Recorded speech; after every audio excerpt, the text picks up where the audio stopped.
आज हम एक्सरसाइज 2.5 का जो है क्वेश्चन नंबर 2 स्टार्ट कर लेते हैं। यानी ये क्वेश्चन रिलेटेड है सिंथेटिक डिवीजन के साथ। हम लोग पढ़ चुके हैं सिंथेटिक डिवीजन कि अगर हमारे पास एक पॉलिनोमियल हो और इसको हम डिवाइड करें x माइनस आर जैसे पॉलिनोमियल पे, तो इसकी मदद से हम सिंथेटिक डिवीजन की मदद से हम कोशेंट और रिमाइंडर जो है वो मालूम कर सकते हैं। अब क्वेश्चन नंबर 2 क्या कहता है, use synthetic division to find the value of K. Synthetic division इस्तेमाल करते हुए के की वैल्यू मालूम करें if -2 is zero of this polynomial. यानी हमें एक क्वेश्चन दिया है, पॉलिनोमियल जो है वो दिया गया है, क्या है, x cube plus 4x square plus के एक्स प्लस 8, और इसके साथ हमें जो है जो डिवाइजर है वो नहीं दिया है। इससे यानी इसके लिए हमें एक और कंडीशन दिया गया है कि -2 is zero of polynomial.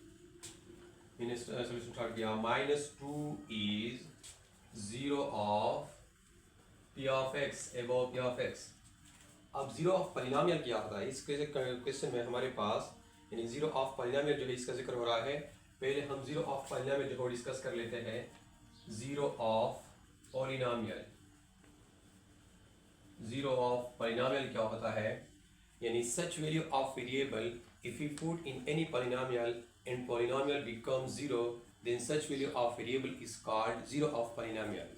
Variable की ऐसी वैल्यू जिसको हम पॉलिनोमियल में पुट करें और पॉलिनोमियल जो है वो जीरो के बराबर आ जाए, तो ऐसी वैल्यू को हम कहते हैं कि इस पॉलिनोमियल के लिए क्या है, जीरो ऑफ पॉलिनोमियल है। फॉर एग्जांपल मैं एक पॉलिनोमियल लिख रहा हूँ 2x square minus 3x, 2x square minus 3x, यहाँ पे प्लस 1 मैंने लिख दिया, 2x square minus 3x plus 1।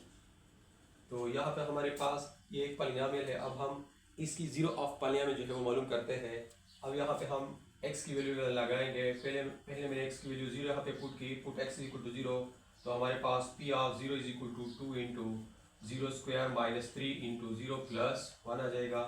p of zero is equal to 2 into zero square हमारे पास zero minus 3 into zero zero plus 1, P of zero is equal to 2 0 0 0। हमारे पास result में 1 आता है और 1 जीरो के बराबर नहीं है, तो हम इस जीरो को नहीं कह सकते कि ये इस पॉलिनोमियल के लिए जीरो ऑफ पॉलिनोमियल है।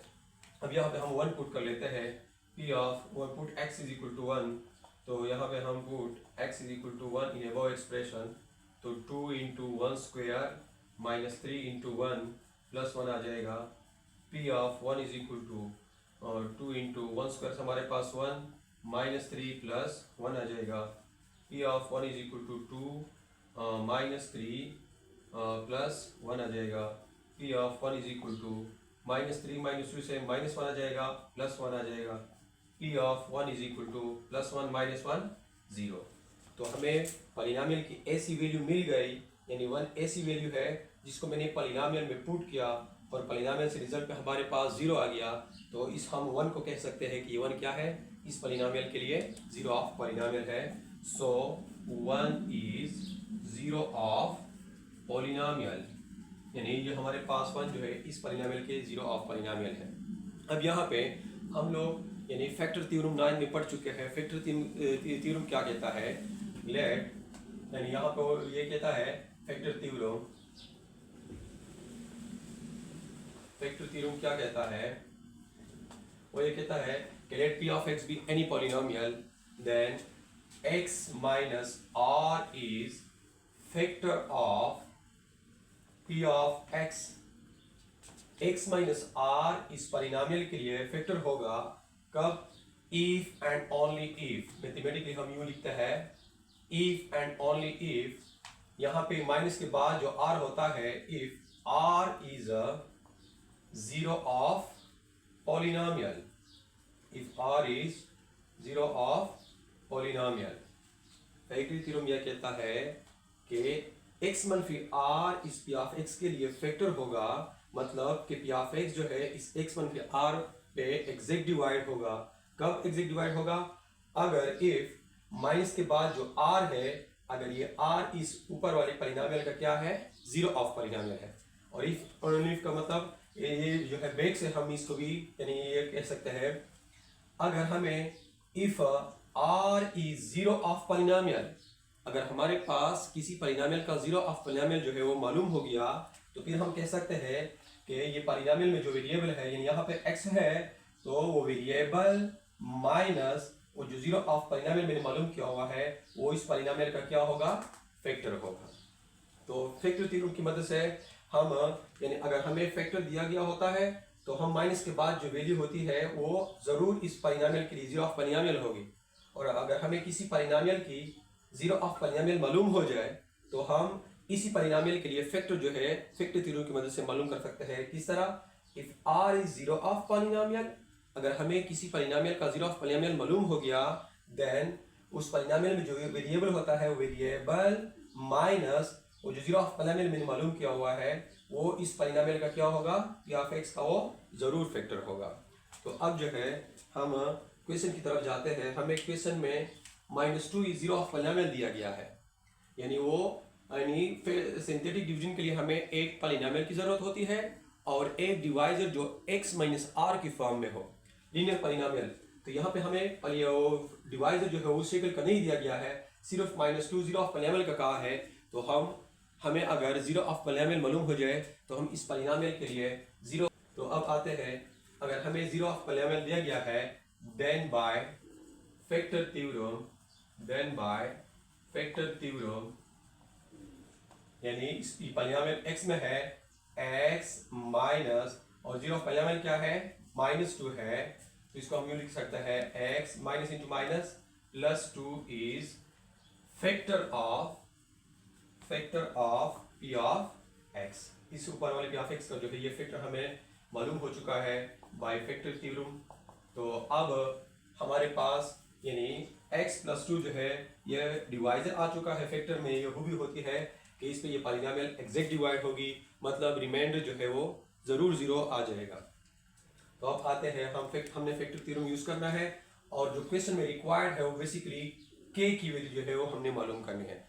इस क्वेश्चन में हमने यानी रिमाइंडर और क्वोशंट जो है वो इसकी यानी वो इतने अहम नहीं है। हमें जो क्वेश्चन में कहा है वो क्या है, k की वैल्यू हमारी असल टारगेट है। तो अब सिंथेटिक डिवीजन के लिए हमारे पास r की वैल्यू भी आ चुकी है। यहाँ पे r की वैल्यू जो है यानी यहाँ पे क्या है, x माइनस इंटू माइनस 2 हम लिख सकते हैं। r की वैल्यू हमारे पास -2 आ चुकी है।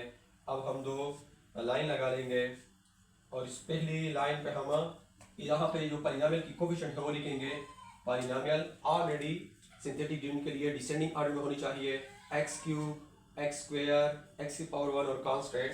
तो यहाँ पे हम पहली रो में हम कोफिशिएंट लिखेंगे, x³ कोफिशिएंट 1 4 और यहाँ पे क्या है k और यहाँ पे r 8 और r की वैल्यू जो है -2 लेफ्ट कॉर्नर पर हम लिखेंगे। सिंथेटिक डिवीजन का तरीका यह है कि पहली लीडिंग कोफिशिएंट जो होती है इसको हम डायरेक्ट नीचे ले आएंगे और इन दोनों को हम मल्टीप्लाई करेंगे। -2 मल्टीप्लाई बाई 1 से -2 4 और -2 को हम जमा करेंगे तो हमारे पास 2 आ जाएगा। अब इन दो को हम मल्टीप्लाई करेंगे, प्लस इंटू माइनस -2 2 ज़र 4। अब इन दो को हमने जमा करना है, मतलब k प्लस -4, तो हमारे पास प्लस इंटू माइनस के -4 आ जाएगा, k -4 आ जाएगा। अब इसी -2 को हमने इसके साथ मल्टीप्लाई करना है, यानी k -4 जो है इसके साथ हमने -2 मल्टीप्लाई करना है। तो -2 इंटू के से -2k minus into minus plus 4 2 ज़र 8, तो हमारे पास आ जाएगा -2k प्लस 8 आ जाएगा। अब इन दोनों को हमने ऐड करना है, इसके साथ ऐड करें तो -2k प्लस 16 हमारे पास आ जाएगा, -2k प्लस 16 आ गया। अब हमारे पास ये जो है ये रिमाइंडर आ चुका है। स्टार्ट में हम पढ़ चुके हैं कि क्या है, x प्लस 2 फैक्टर है इस पॉलिनोमियल का, x plus 2 is factor of this polynomial. तो फैक्टर वो होता है, यानी इस फैक्टर में ये खूबी होती है कि इस पे पॉलिनोमियल एग्जैक्ट डिवाइड होगी, रिमाइंडर जरूर 0 के बराबर आएगा। तो यहाँ पे हमारे पास जो रिमाइंडर आ चुका है वो जरूर जो है वो 0 के बराबर होगा, since x plus 2 is factor of p of x. So remainder is equal to zero. Remainder जरूर जीरो के बराबर होगा। रिमाइंडर हमारा क्या है, -2k और +16 is equal to zero. -2k is equal to -16, minus को दोनों साइड से कैंसिल करें। हमें k की वैल्यू चाहिए, डिवाइड बोथ साइड बाय 2, तो हमारे पास k की वैल्यू आ जाएगी, k इज इक्वल टू 2 1 ज़ा 2, 2 8 ज़ा 16। रिक्वायर्ड k की वैल्यू जो है हमारे पास वो 8 आ चुकी है।